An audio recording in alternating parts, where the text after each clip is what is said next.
You probably have seen these famous films. But after watching it, you probably wondered that whether it is a real story or no, or whether that real story is actually real or fake. Well, in today's video, we're going to tell you about the renowned paranormal investigators Ed and Lorraine Warren.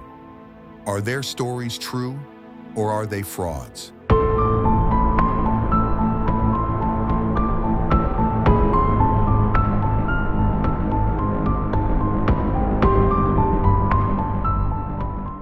Ed and Lorraine Warren are two of the most divisive names in the paranormal field. Their cases, of course, are legend, and they have found even more success as the subjects of the 2013 film The Conjuring and its sequel, The Conjuring 2, and so on and so forth. They also infamously investigated the Amityville house and determined that it was indeed haunted. They became prominent experts in the field of paranormal investigation and wrote several best-selling books about their cases. One of their most infamous was the Annabelle case, but they also covered everything from haunted cemeteries to werewolf possession. They investigated the haunting in Connecticut, on which the feature film of the same name is based. Ed and Lorraine Warren worked hundreds of cases, many of which have been turned into films for either theatrical exhibition or television, and have themselves made numerous appearances on paranormal shows like World's Most Haunted and Paranormal State. While Ed died in 2006, Lorraine continued to make appearances until not long before her death in 2019. She also ran a private occult museum out of her home in Connecticut. They've achieved more success than virtually any other paranormal investigators in history, and for a long time provided inspiration for people looking to get into the field. But were Ed and Lorraine Warren actually frauds? So in this video, we're going to talk about the 3 most famous cases that were covered by Ed and Lorraine and why those cases are said to be fake. The Amityville Horror movie and the events surrounding the murders that took place in the Amityville house in 1974 have been the subject of much controversy and speculation over the years. While there were reports of a real family getting killed in the house, many people believe that the claims of paranormal activity and supernatural events depicted in the movie were largely fabricated. If you want to know the whole story of the Amityville murders, then watch our video where we covered everything that happened in that house.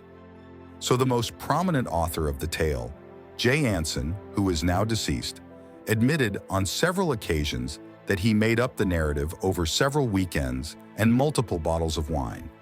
Additionally, the Lutz family began to refuse interviews after several portions of their claims could not stand up to scrutiny. Ronald DeFeo Jr., who was the prime suspect of this case, claimed he heard demonic voices in his head telling him to kill his family. His own defense attorney has stated that this was a total fabrication. Several other families have owned and occupied the house since the so-called paranormal events allegedly experienced by the Lutz family, with none reporting anything unusual or sinister whatsoever.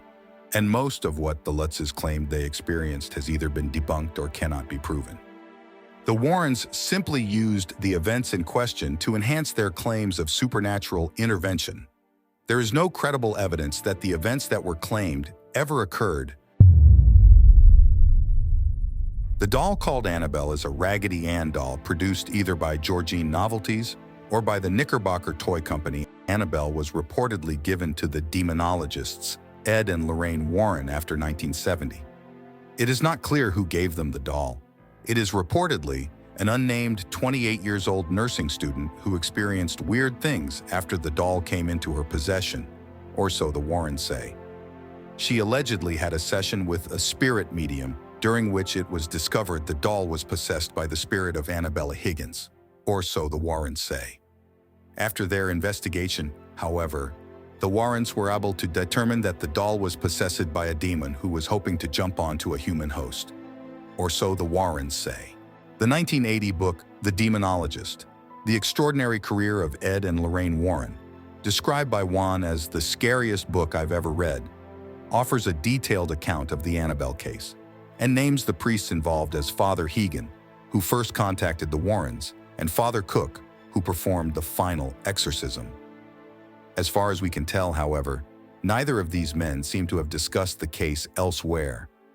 Similarly, Donna, the nurse who would presumably now be in her 70s, and her friends Angie and Lou have never come forward or appeared in any subsequent interviews. The identity of the mysterious deceased motorcyclist, too, remains a mystery. It has even been suggested that the story could have been inspired by a 1963 episode of The Twilight Zone, which featured a haunted doll given by a mother named Annabelle to her daughter. Coincidentally, their names are same, so this case also seems a little off.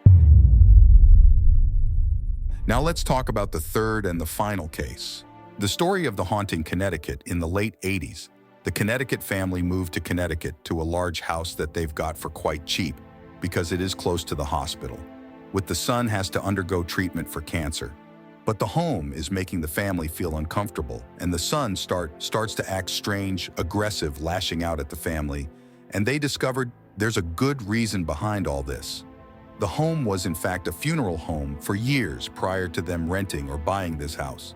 So things then get worse. The son and the family start seeing this entity with long black hair and is tormenting the elder son, so the family call in the Warrens.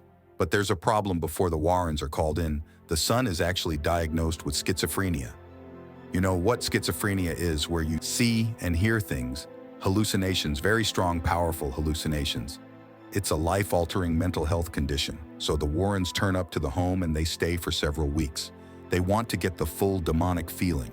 They want to capture as much evidence as they can. They want to get a good feel for what resides at the house, what haunts the house. And then Lorraine Warren makes a rather bold claim. There's not just a demon in the house is full of demonic entities, because the funeral owner was practicing necromancy. So Lorraine Warren countered this form, an exorcism. And the exorcism works, the house falls silent. Everyone lives happily ever. Ed and Lorraine Warren were not in the original film, but they released a book called In a Dark Place. The book was co-written by a fictional horror writer, Ray Garton. Ray Garton interviewed the Snedeker family.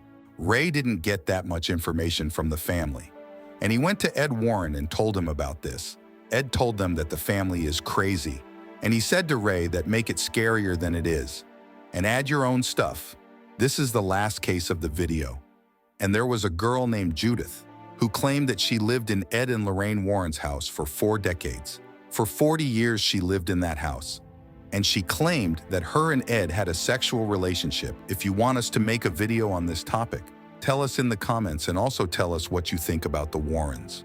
Are they really the paranormal investigators they are known for, or are they frauds? Don't forget to like and subscribe.